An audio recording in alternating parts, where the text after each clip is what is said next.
This YouTube channel does not promote any violent, harmful, or illegal activities. All content provided by this channel is meant for an educational purpose only.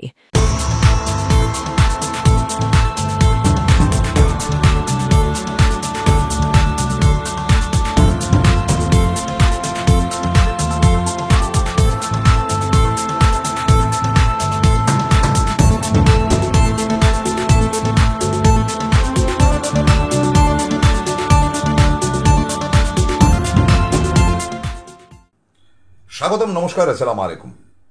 NK ডিজিটালের সমস্ত বন্ধুদের এবং আমার প্রিয় বন্ধু বিভিন্ন জায়গায় যারা রয়েছেন বিভিন্ন গ্রুপে, তাদের প্রত্যেককে কিন্তু শুভেচ্ছা বার্তা জানাই, অগ্রিম শারদ শুভেচ্ছা। দেখুন, খুব একটা অন্ধকার থেকে আলো আসে, নিকোষ কালো অন্ধকার অমাবস্যার রাতে যখন মনে হয় কি খারাপ লাগছে, চারিদিকটা যে অন্ধকার হয়ে রয়েছে। ছোট ছোট বাচ্চারা ভয় পায়, তারা ভাবে কতক্ষণ অন্ধকার থাকবে, কোথা থেকে কে এসে।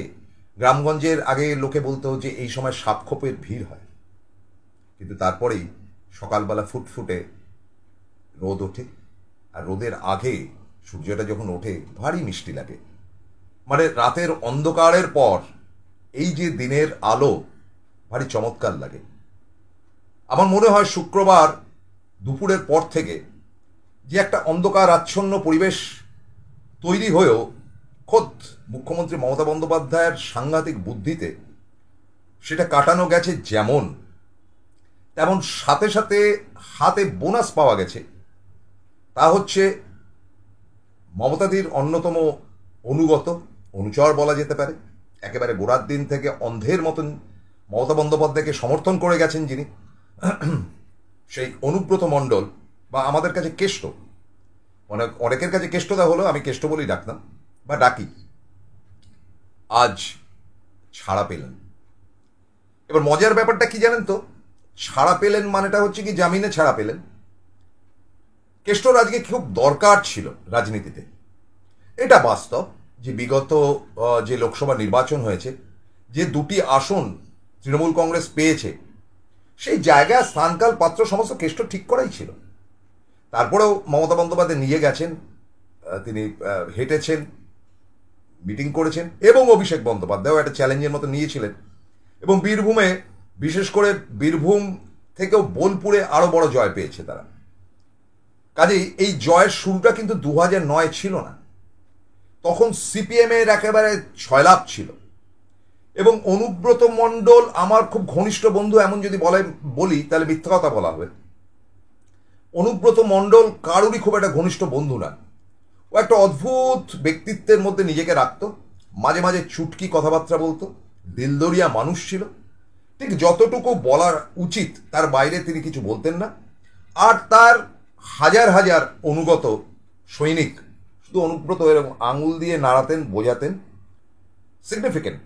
মানে অনুব্রত এত ভালো ভালো সংগঠক যে কোনো দলের পক্ষে অ্যাসেট, শুধু অনুব্রতর আঙুলে ইশারা হয়ে যেত টরে টক্কার মতন, যে কি করতে হবে কি না করতে হবে, কিভাবে ভোট খেলতে হবে।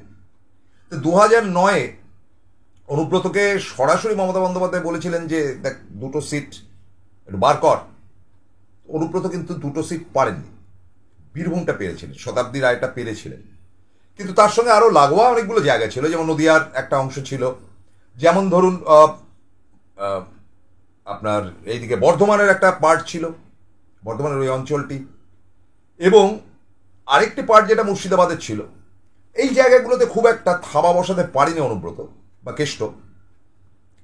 কিন্তু কেষ্টর বাঁশি বাজলো এসে 2011 থেকে 2011, 2014 আমার খুব ভালো মনে আছে। দুপুর তখন 12:30 একটা, শতাব্দী রায় খুব নার্ভাস, মুখ চোখ করে ঘুরে বেড়াচ্ছেন। অনুব্রত শতাব্দীকে ডেকে বলে, যাও বাড়ি চলে যাও, তুমি জিতে গেছো। বলে হলো ভোটই শেষ হয়নি, বলে যাও বাড়ি যাও, বাড়ি যাও, আমার মেশিনারি তো কাজ করছে, যাও বাড়ি যাও, বাড়িতে গিয়ে রেস্ট ফেস্ট নাও, তোমার কোনো 1:30 না 2 বাজে। তো এই ছিল অনুব্রতর কিন্তু সংগঠন। এবং এই অনুব্রতকে বারবার 2019, 2021 তাকে গৃহবন্দী করে রাখা হয়েছিল, হাতের মোবাইলটা পর্যন্ত ট্যাপ করা ছিল। অনুব্রত প্রয়োজন হয়নি, অনুব্রত তার অনেক আগে থেকে তার সংগঠনকে সাজিয়ে রেখেছিল, শুধু তার অফিসে বলে টরে টক্কা করে গেছে, কত ভোট পড়লো, এত পার্সেন্টেজ, ওটা বাড়া, ওইদিকের কি হলো, ওদিকটা আটকা, ওদিকটা দেখ, শুধু ইশারায় তিনি কাজ করে গেছেন। এবং অসাধারণভাবে দুটি আসনই কিন্তু তৃণমূলের ব্যাগে এলো। এবং তারপরে 2021-এ যখন বিজেপির রমরমা, সেই সময় কিন্তু দিদিকে কথা দিয়েছিলেন তার ভাই অনুব্রত বা কেষ্ট, যে দিদি চিন্তা করতে হবে না, আমি সব বের করে দেবো, কোনো চিন্তা নেই, ও বার করে দেবো।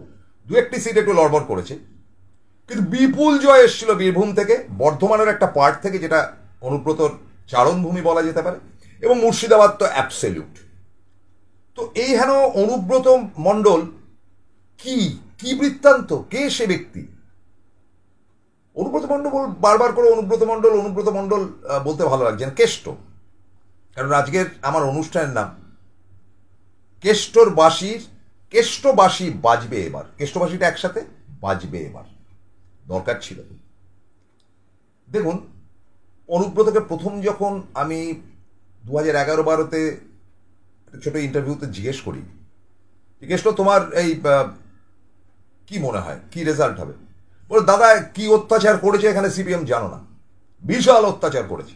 টেলিফোনে কথা হতো কেষ্টর সঙ্গে, বিশাল অত্যাচার করেছে, আমাদের কত ছেলেদেরকে খুন করেছে, রক্তে ভেসে গেছে এলাকা। তাই বললাম যে তাহলে তুমি ট্যাকেল করবে কি করে? বলে, ও ঘাবড়াবে না, ও সব আমার সেট করা আছে, ও অল্প অল্প কথা বল, সেট করা আছে। আমি বললাম তুমি তাহলে ওই কথাটা বললে কেন? ও ভুলভাল, ও মিস্টেক হয়ে গেছে, এই টুকরো টাকরা কথা। আমি বললাম, আরে কি বলছো তুমি, উল্টো পাল্টা এই সেই বললাম, ছোট্ট একটা উত্তর, ও মিস্টেক হয়ে গেছে। তারপরে তার চরম গুরু বাতাসা ইত্যাদি, এগুলো সব কোডিং ডিকোডিং এ তিনি কথা বলতেন। আমি একদিন অনুব্রতকে খুব ক্যাজুয়ালি জিজ্ঞেস করছি, এর মানেটা কি? বলে, কিছুই মানে না এগুলোর, গুরু বাতাসা দেব, আর এটা বললেই তো ঘাবড়ে যাচ্ছে, আমাকে তো নামতে হচ্ছে না, আমি যদি ফিল্ডে নামি চমকাই ধমকাই লাভটা কি আছে? আমার তো একটা ডায়লগেই কাথা হয়ে যাচ্ছে, চরম ঢাক বাজবে। এখন ঢাক বাজবে না লোকের পিঠে বাজবে আমি জানি না, কিন্তু চরম শব্দেতেই আধমরা হয়ে যেত। তো সো ইন্টারেস্টিং। এবং অনুব্রতর সবচাইতে বড় গুণ ছিল মানব দরদি। এলাকার মানুষ তো বটেই, এলাকার মানুষ তো তার কাছ থেকে প্রচুর উপকার পেয়েছে। আমি নিজে জানি যে একটি ছেলে পড়াশোনার অসুবিধা হচ্ছিল, টাকার অভাব, স্কুলের বোধহয় বড় পরীক্ষা ছিল বা লাইক দ্যাট কিছু, ওই সায়েন্সের সমস্ত জিনিসপত্র কেনাকাটির ব্যাপার ছিল। অনুব্রত কাকে বললো যে দেখ এটা কিনে দে। তারপরে একটা ছেলে ঘুরে বেড়াচ্ছে কোথায়, তার বাবাকে ডাকলো, ছেলে নাকি মানুষ হবে নাকি ঘুরে বেড়াবে সারাদিন এরকম রাস্তার মধ্যে অসুখের মতো ঘুরে বেড়াচ্ছে, কি করবো, স্কুলে বাড়া। স্কুলে, আচ্ছা ঠিক আছে দেখি, যা জামা কাপড় লাগবে এখান থেকে নিয়ে যাবি। দিল দরিয়া লোক, কারণ মেয়ের বিয়ে হচ্ছে না, দাদা বিয়ে হাজির হলো, আচ্ছা কি হচ্ছে, ও এবং বলতে কোনো দ্বিধা নেই।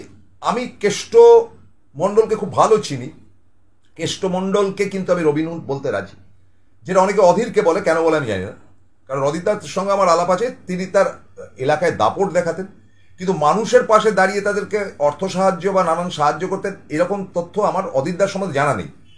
সুতরাং আমি বলতে পারবো অনুব্রতর মধ্যে ছিল। এবং অনুব্রতর সবচাইতে বড় গুণ যেটা ছিল, লোভী ছিল না। এবার তার বিরুদ্ধে কি কেস হয়েছে সেটা পরে বলছি। অনুব্রত দাপটে দাঁত ফোটাতে পারতো না কেউ। অনুব্রত টার্গেট ছিল সব থেকে বেশি সিপিএম, কারণ অনুব্রতর উপর অত্যাচার, অনুব্রতর ছেলেপুলেকে খুন করা, এলাকায় ত্রাস সৃষ্টি করা বীরভূমের একটা কালচার ছিল। তখন হিন্দু মুসলমান ভেদাভেদ যাবর সবই সিপিএম ছিল। সেখান থেকে অনুব্রত মানে তিল করে সংগঠন তৈরি করেছে সমস্ত জাতপাতের লোককে নিয়ে। তার কাছে জাতপাতটা ব্যাপারই ছিল না। সে অনায়াসেই কিন্তু ঈদ উৎসবে গিয়েও হৈ হৈ করতো, আবার অনায়াসেই কিন্তু তার বাড়িতে কালী প্রতিমা রয়েছে, তারা মা রয়েছে, সেখানে পুজো আচ্ছা ইত্যাদি করত। ভয়ঙ্কর রকম একেবারে ভক্তি তার ছিল। আর হাই সুগারের রুগী, মানে প্রচণ্ড সুগার, ওই নিতে হতো দুবার করে, পেটে ফুটিয়ে নিচ্ছে। আরে এটা কি ব্যাপার, দুবার করে নিতে হচ্ছে, খুব সুগারটা খুব বেড়ে যাচ্ছে। তার খাদ্য কি ছিল? খাদ্য ছিল চিনি ছাড়া। চিনি ছাড়া ছোলার ডালটা একটু মিষ্টি মিষ্টি করে খেতে ভালো লাগে। ছোলার ডাল লুচি যারা খেয়েছেন তারা তো জানেন।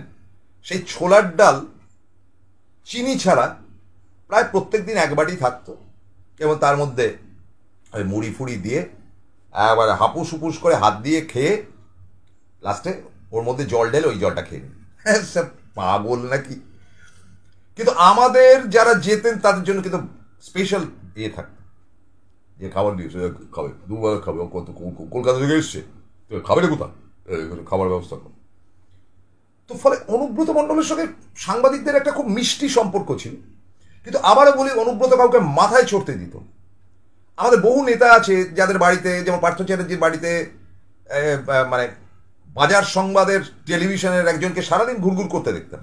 মানে পার্থদা স্নানে ঢুকছে, সে পারলে বাথরুম অব্দি চলে যায়। এবং পার্থদা যেদিন অ্যারেস্ট হল, সে সব থেকে বেশি পার্থদার বিরুদ্ধে নিউজ করেছিল। গাদ্দার। মানে একটা তো বাস্তব যে সাংবাদিক আমরা নিজেদেরকে বলি, আমাদের মতন চরিত্রহীন, মিডিয়ার লোকের মতন চরিত্রহীন, ধান্দাবাজ এবং বহু ক্ষেত্রে ঘুষখোর এবং প্রপার্টি বানানোর মতন মাল অন্য কোনো ট্রেডে নেই। ছোট লোকের চূড়ান্ত ছোট লোক আমি এই ট্রেডের মধ্যেই আছে, সবাই না, অন্তত 60% to 70%। তারা বলে কি করবো, মালিক বলেছে। মালিক না বললেও পাকামি করার বহু লোক রয়েছে। বহু লোক আগ বাড়িয়ে মালিককে খুশি করার জন্য এমন এমন নিউজ করতো। আর এই জেলার রিপোর্টার গুরুদেব জিনিস।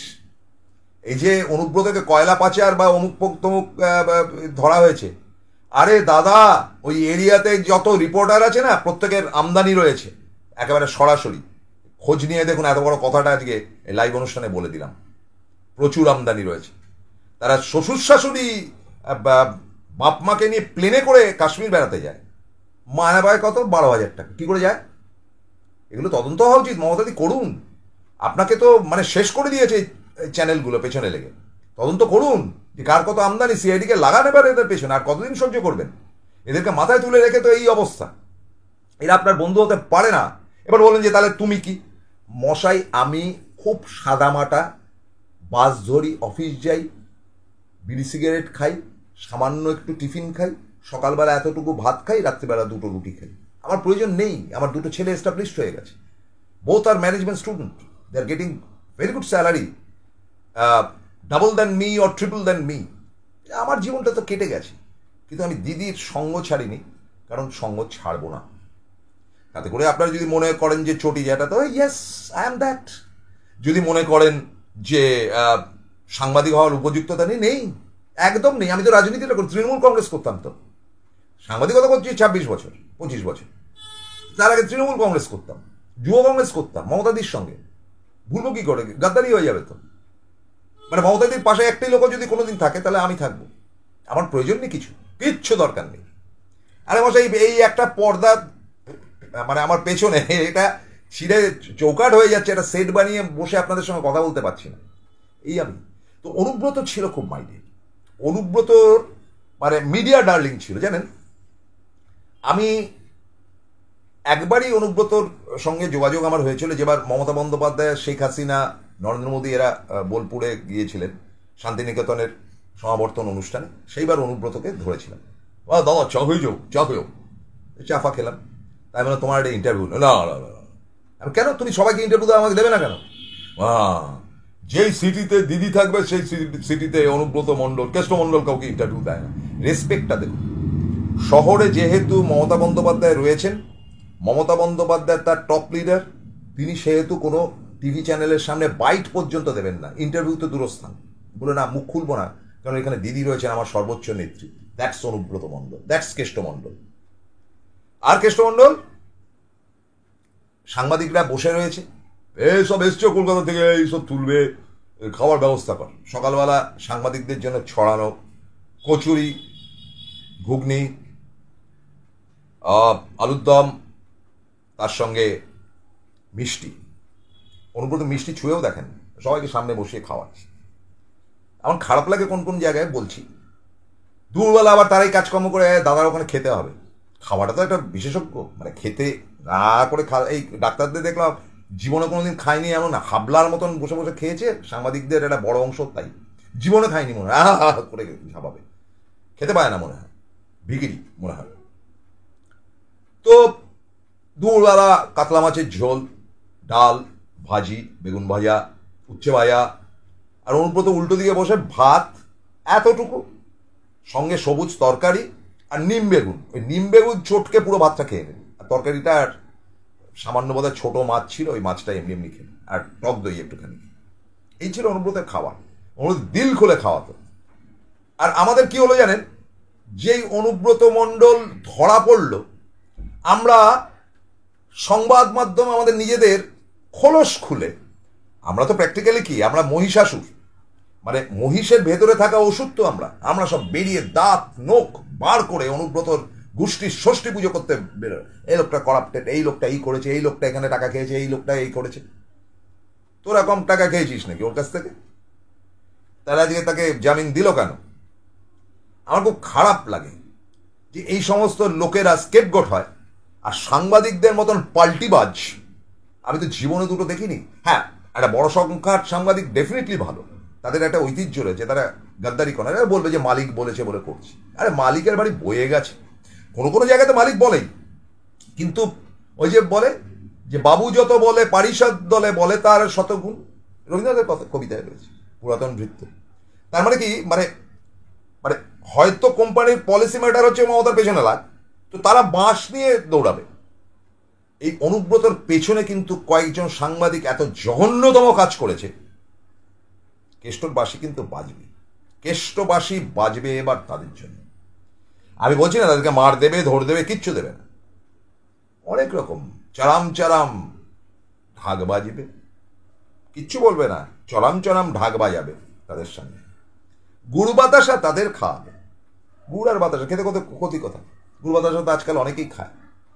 আর তার জীবনের, আমি অনুব্রতকে 2019 আর 16 বা 19 আমি অনুব্রতকে জিজ্ঞেস করছিলাম যে কেষ্টব, এই বিজেপি তো এত বাড়বাড়ন্ত হয়েছে, কি করছো? ও দাদা, তুমি বিজেপি কোথা দেখছো? কেন এত বিজেপি বেড়ে যাচ্ছে চারিদিকে? সব সিপিএম এর ছেলে, সব বিজেপি হয়ে গেছে রাতারাতি। এখানে দুধ কুমার মন্ডল ওই দুধ খেতে খেতে এসে ঘুরঘুর করতো, ব্যাস ওই এক বিজেপি, আর কেউ বিজেপি না, সব সিপিএম এর ছেলে পুলে সব ঢুকে গেছে। এবার কেন ঢুকেছে? কি করবে? আমদানি তো করতে হবে, এতদিন আমদানি করেছে, এবার আমদানি করার জন্য সব বিজেপিতে ঢুকেছে। সত্যি তাই। অনুব্রত আমার প্রথম চোখ খুলে দিয়েছে। কেষ্ট বলেছিল যে এরা কি জিনিস জানেন না, এরা যে কি পাল্টি খেতে চায় জানেন না। এবং অনুব্রত মণ্ডল এমন এক ব্যক্তিত্ব যিনি কিন্তু হজম করার লোক না। আমি বলছি না তিনি ধরে পেটাতে শুরু করবেন বা তিনি হইহট্টগোল করবেন, কিছুই না। তার বিরুদ্ধে একটাও মারধরের কোনো কেস কিন্তু সিবিআই দেয়নি, কিচ্ছু দেয়নি, শুধু ওই কয়লা ঘোটালা ইত্যাদি। অনুব্রতর বিরুদ্ধে একটা খুন খারাপই নেই, একটা মারধরের ব্যাপার নেই, একটা কিছু নেই। অনুব্রত প্রয়োজন হয় না তো সেটা। অনুব্রত শুধু গোপে তা মারবে, তাতেই আত্মরা হয়ে যায়। আর দেখলো দরকার কি আছে? এবার আপনি বলবেন যে চমক ধমক, আরে চমক ধমক কাদেরকে চমক ধমক দেবে না? কি করে গেল? আমি বলেছিলাম না যে বিষধর সাপ হচ্ছে সিপিএম।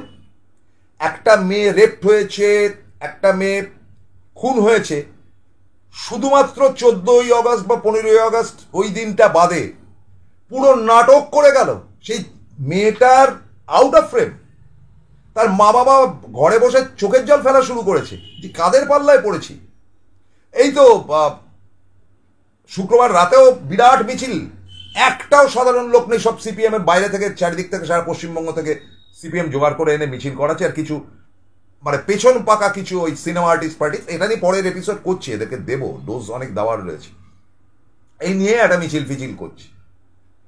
যে যার ঘরে ঢুকে গেছে, তারা তো বুঝেছে যে মমতা বন্দ্যোপাধ্যায় যেটা করেছেন তার থেকে বেটার কি হতে পারে।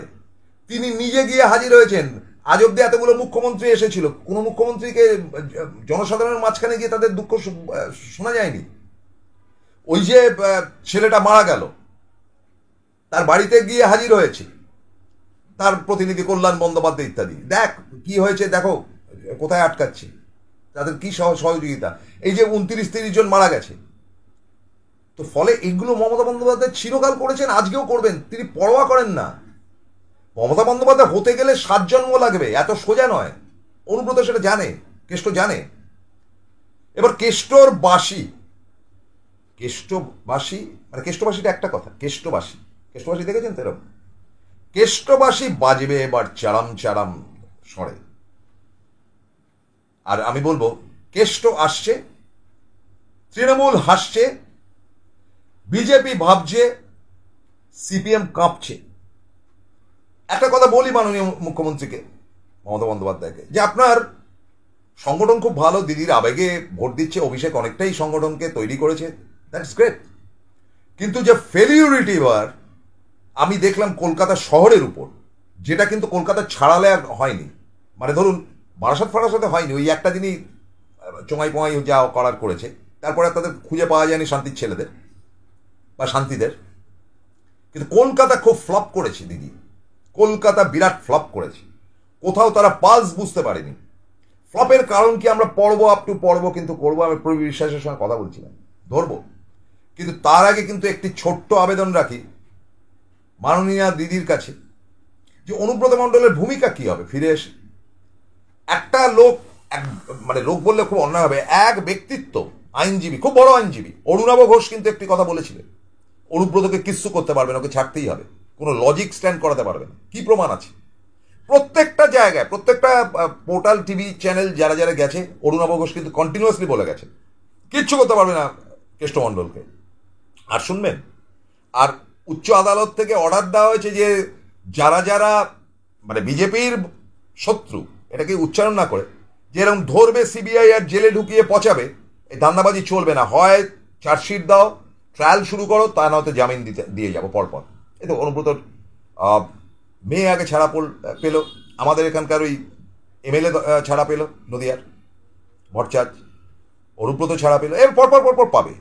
ওদিকে কেজরিওয়াল ছাড়া পেল, কেজরিওয়ালের সঙ্গীরা ছাড়া পেল। জজ সাহেব বলছেন তো যে এইভাবে আটকে রাখা যাবে না, হয় তুমি ট্রায়াল শুরু করো অথবা তুমি চার্জশিট দাও। এটা মস্তানি হচ্ছে। কারণ এই মস্তানি করতে গিয়ে নরেন্দ্র মোদীর কিন্তু সিট গেছে, 60টা সিট কমে গেছে, 60 কেন 63টা সিট কমে গেছে। সুতরাং ওই ফর্মুলাতে চলবে না। তিনি তার স্ট্র্যাটেজি বা ট্র্যাডিশন কি চালাবেন তার ব্যাপার, কিন্তু এবার এক এক করে ছাড়া পাবে। যে জেলে পচাবো আর শরীর অসুস্থ হবে, অপেক্ষা করুন। আর সিপিএম শান্তির ছেলে দল, তোমরা তো শান্তি চাও, শান্তি বাণী নিয়ে ঘুরে বেড়াচ্ছে। অনুব্রত ফিরছে, তৃণমূল হাসছে, বিজেপি ভাবছে, সিপিএম কাঁপছে। আমি মাননীয় মুখ্যমন্ত্রী মমতা বন্দ্যোপাধ্যায়ের কাছে অনুরোধ করব, অনুব্রত মণ্ডল মানে কলকাতার সংগঠন এত দুর্বল, বিশেষ করে উত্তর কলকাতায় কল্পনা করা যায় না। এখানে বুদ্ধির দরকার, কি করে সংগঠন পালস বোঝা, কোন লোকটা কোন দিকে হেলছে। এই কারবারটা কিন্তু অনুব্রত অত বড় একটা জেলাতে করতে পারে। কলকাতা তো একটা ফুটকে জায়গা, কলকাতা একটা ছোট্ট জায়গা। এই দায়িত্বটা অনুব্রতকে দিন। বীরভূম ঠিক আছে, বীরভূম জেলা হাতের মুঠে চলে এসছে, ওনে টেনশন কিছু নেই। বীরভূম আপনার, বর্ধমান আপনার, মুর্শিদাবাদ টোটাল আপনার, বিশালভাবে আপনার। কিন্তু অনুব্রতর হেল্প, মানে অনুব্রতর মগজটাকে শহর কলকাতায় একটু খেলান। এখানকার এলিট ক্লাস, নন বেঙ্গলি ক্লাস, পেছন পাকা ক্লাস, ডাক্তারদের ক্লাস, এদের ধান্দাবাজির প্ল্যানার হিসাবে কিন্তু অনুব্রত ঠান্ডা করে দেবে। তাই বলছি, শেষ করছি যা বলে, যে কেষ্টবাসী বাজবে এবার। কেষ্টবাসী কিন্তু ভয়ঙ্কর, কেষ্টবাসী বাজবে এবার, প্রস্তুতি নাও। নমস্কার, আদাব।